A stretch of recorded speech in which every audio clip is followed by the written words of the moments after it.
Zapraszam do kolejnego poradnika z gry Total War Warhammer 3. Tym razem porozmawiamy trochę o Norskiej, o ich technologii, armiach, budynkach, o wszystkim jak zawsze. Jeśli chodzi o Norską, jedną podstawową rzeczą jest coś takiego, że mamy 4 bogów: węża, ogara, kruka i orła. Tutaj te bonusy z tych bogów dają nam konkretne rzeczy. Jedna jest na przykład do kasy, w sumie do kasy jest chyba każdy.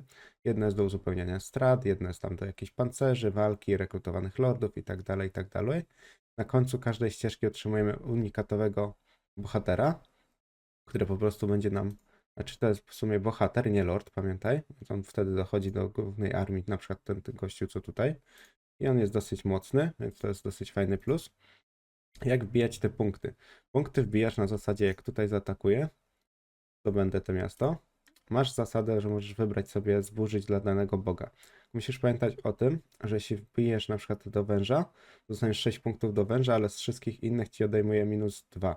Więc to jest bardzo ważne. Ja osobiście poszedłem pod węża, bo tam jest utrzymanie jednostek, a chciałem na Norskie mieć bardzo dużo armii, więc to jest dosyć dobra opcja.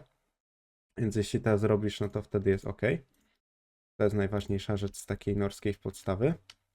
Jeśli chodzi o same budynki, to przejdźmy po kolei. Budynków tutaj aż dosyć sporo tak nie ma, więc jeśli chodzi o najważniejsze budynki, na pewno budynki unikatowe jak w każdej frakcji. Jeśli chodzi o konnicę, zdecydowanie odradzam, bo jest w sumie bardzo słaba i moim zdaniem bez sensu, ale wiadomo, to jest moje zdanie. Na pewno jeśli chodzi o zwykłych grasantów i grasantów czempionów, bardzo mocne jednostki. Bardzo dobrze sobie również radzą na automatach, na potworach, więc bardzo mocne są te jednostki. Na pewno oni bardzo operują, jeśli chodzi o potwory, jakieś mamuty, nie mamuty. I też mają piesze potwory bardzo dobre. Przykładowo coś takiego jak wojownicy Fimirów z wielką bronią. I tak samo mamy jakieś, gdzieś tutaj ta jednostka była. I tak samo wojownicy Firimirów też są bardzo mocni. A jest to czwartotierowy budynek, więc dosyć ciekawie. Więc moim zdaniem warto budować pod tym względem tak jak mamy tutaj. Na pewno budujemy kuźnie, bo mamy koszty werbunku plus lokalne możliwości plus globalne możliwości, więc to jest bardzo dobre u nich. Tym bardziej, że te jednostki troszkę kosztują. Budujemy jak najwięcej kuźni też w pobocznych miastach. I tak samo w pobocznych miastach, jeśli chodzi o miasta, budujemy porty. Ja gram na takiej zasadzie, że buduję tutaj port, kuźnię i ewentualnie coś tam do rozwoju, żeby szybciej główny budynek rozwijać, znaczy stolicę rozwinąć. Jeśli chodzi jeszcze o dochód, oni mają tak naprawdę budynki do dochodu tak naprawdę chyba 2, bo jest to przychody taki zwykły, taki bardzo słaby budynek, plus dodatkowo jest to budynek do portów. Oni słyną z tego, że mają z portów bardzo duży bonus. Jak sobie zobaczysz, tutaj ma przychód 800, ale plus bonus mamy 1400 prawie z jednego portu. I oni mają porty na każdym poziomie, czy na 3 poziomach. Więc najlepiej jak sobie grasz nimi, to zasada jest taka, że podbijasz wszystkie ziemie dookoła i je przejmujesz normalnie, tak żeby budować porty. Jeśli chodzi o ziemie, które są trochę głębiej gdzieś w środku, je najlepiej niszczyć i po prostu zdobywać dla Boga, żeby po prostu utrzymanie armii na przykład było dużo niższe. A jeśli chodzi jeszcze o utrzymanie, na tym jesteśmy, to pokażę Ci jeszcze jedną ważną rzecz. Przejdźmy sobie na tego bohatera. Mamy utrzymanie -613, tak? Jeśli oni obozują, mają utrzymanie dla jednostek -20. Więc na tym najlepiej jest się poruszać. Jeśli na przykład wiesz, że nie zatukujesz jakiegoś bohatera ani żadnego miasta, to na tym najlepiej jest się poruszać, bo wtedy twój dochód nie jest na minusie, a jeszcze nawet czasem na plusie. Więc nie tracisz żadnych pieniędzy. Więc tyle odnośnie utrzymania dochodu. Jeśli chodzi jeszcze o budynki, mają taki dobry budynek jak Darżezi. On daje doświadczenie dla jednostek plus doświadczenie plus 50 armii w prowincji. Więc jak armia się rekrutuje, to nie dość, że stoi w miejscu, to jeszcze się dodatkowo leveluje. Więc to jest bardzo dobry budynek. Osobiście mogą nawet tutaj go kupić, w tym pobocznym budynku, znaczy pobocznej osadzie, bo to jest wydaje mi się lepsze niż na przykład ten rozwój. Choć to już zależy od gustów. Jeśli chodzi o budynki, wydaje mi się, że tyle. Nie ma tutaj jakichś specjalnych tych budynków. Są jeszcze jakieś budynki pod kontrolę, pod jakieś tam pierdoły, ale wydaje mi się, że to jest zbędne. Jeśli chodzi o garnizony, to też jest bardzo zbędny budynek. Więc o budynkach mamy, o jednostkach mniej więcej mamy. Jeśli jesteśmy o jednostkach, to mogę Ci jeszcze pokazać na zasadzie, jakie armie gdzieś tam się buduje. Oni mają dosyć dobre te jednostki. Nawet na sam początek sobie gdzieś tam radzą. Więc tutaj możemy robić dowolną mieszankę. Przejdźmy tutaj jeszcze do Lorda, to pokażę dokładnie, jeśli chodzi o jednostki. No tu mamy tych czempionów grasantów, więc ich warto na pewno mieć parę sztuk w oddziale, na przykład 3T to jest bardzo dobre mieszanka. Berserkerów też warto mieć, bo mają bardzo dużą siłę broni i też mają jakiś tam swój szał, więc wtedy wybijają wszystko jak leci, więc na piechotę idealnie ich jest rzucić. Jeśli chodzi o strzelców, oni mają bardziej na zasadzie jakichś tam włóczników, czy tam rzucają toporami. Ci, co rzucają tutaj toporami, czy łowcy grasantów, są bardzo mocni. Tam jak sobie zauważysz, na przykład na moim live'ie, bo zawsze robię live'y odnośnie danej frakcji, to sobie sprawdź sobie na przykład jakieś tam bitwy, więc gorąco zapraszam. Tak samo włóczników mają z oszczepami, też bardzo mocne jednostki, tym bardziej, że oni mają dużo bonusów do tych jednostek, więc warto je też rekrutować. Głównymi potworami, no to tak naprawdę to są mamuty wojenne, czy tam zwykły. A jeśli chodzi o tego mamuta wojennego, on jest dużo mocniejszy od zwykłego, więc warto ich rekrutować. Na pewno lodowe trolle są dobre, bo oni też dają coś takiego jak odmrożenie, czyli debuffują jednostki, więc warto mieć takie 1-2 w oddziale na pewno do jakichś takich debuffowania mocnych jednostek piechoty. No i też piesze potwory, na przykład wojownicy Firmirów są bardzo fajni, więc bardzo też ich polecam.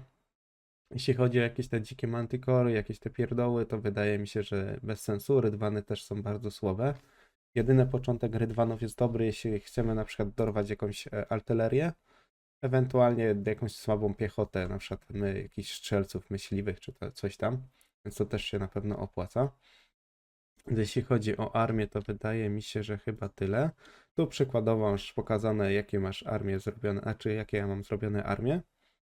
No i ta armia na przykład jest nie do pokonania 1 na 1, bo po pierwsze ma potwory, i bardzo debuffują.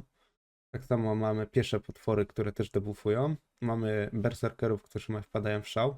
Tu mamy tylko dwie jednostki strzelców, ale i tak sobie dosyć dobrze poradzą.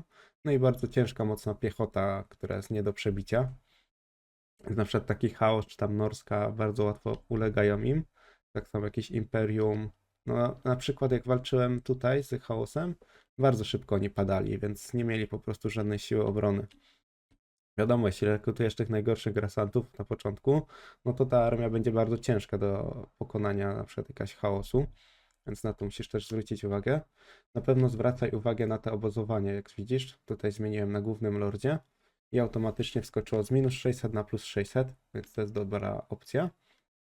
Na pewno te główne miasta, jak masz dużą możliwość plądrowania i dużo zarobienia na tym, to po prostu to plądruj, potem ewentualnie na przykład zajmuj, żeby on po prostu nie miał tego. To jest taka dosyć dobra, wydaje mi się, taktyka. Mi się osobiście sprawdza. Sam zobaczysz sobie też na moich live'ach. Też zapraszam jeszcze raz. Jeśli chodzi o jednostki, mamy omówione. Jeśli chodzi o budowlę, mamy omówione. Przejdźmy trochę do technologii. Co my tutaj mamy? No mamy dosyć sporo, jak widzimy. Musimy zwrócić na parę rzeczy uwagę. Mamy coś takiego jak na przykład konkretne łupienie z danych osad, z danych frakcji. Tu jest łupienie na przykład z Bretonii, plus krasnoludów, tu mamy z Imperium, Kislewa, wampirów, zielonych i tak samo tutaj mamy z elfów. Więc to też zależy, z kim będziesz toczył wojnę, więc też musisz na to zwrócić uwagę. Ale dodatkową rzeczą jest coś takiego, że jeśli już kolejny pasek masz odnośnie plądrowania, musisz zwrócić uwagę, co tutaj jest. Tu mamy na przykład utrzymanie dla grasantów, zasięg dyscypliny, tu mamy na przykład ofiary wskutek wyczerpania, doświadczenie, siła pocisków, więc tu musisz dużo poczytać. Ta ścieżka akurat tu odtąd jest bardzo zależna od tego, z kim będziesz faktycznie walczył.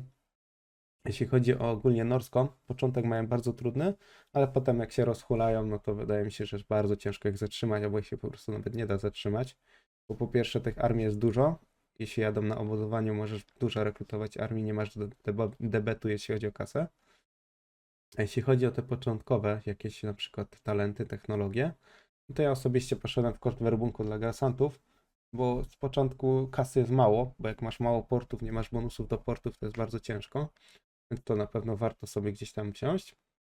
Jeśli chodzi o łowcę potworów, siadasz coś takiego jak Monstrum Arcanum, i tutaj masz, że musisz zabić na przykład danego jakiegoś tam lorda i otrzymasz dany artefakt, dany tam skill, który na przykład artefakt daje skill, daną jednostkę unikatową.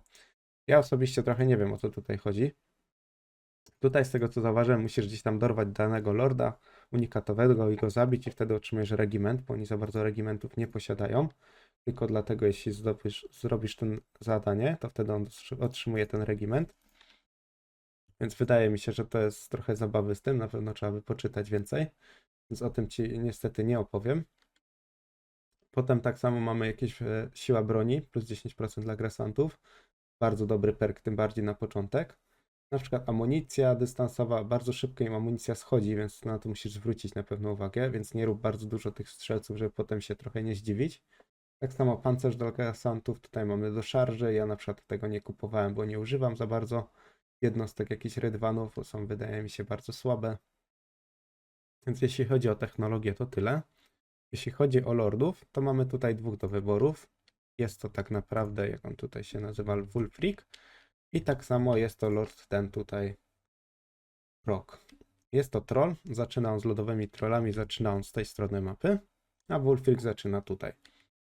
Jeśli chodzi jeszcze o Norską, oni bardzo łatwo podpisują konfederację ze sobą. Zdarzy się tak, że podbijesz 2-3 miasta i już będziesz miał możliwość konfederacji. Ja osobiście brałem te konfederacje, bo w większości wychodziły na dobre. A to też zależy wszystko od sytuacji, jak sobie tam radzi ta osoba z konfederacji. Więc wydaje mi się, że jeśli chodzi o Norską, to tyle. O jednostki to też tyle. Wydaje mi się, że omówiłem wszystko najważniejsze. Na pewno daj znać w komentarzach, jak ty na przykład grasz Norską, jeśli jesteś doświadczonym graczem, a jeśli zaczynasz, to daj znać, czy też trochę ci pomogłem. Jeśli ci się też podobało, zostaw lajka i suba i do następnego. Dzięki, cześć!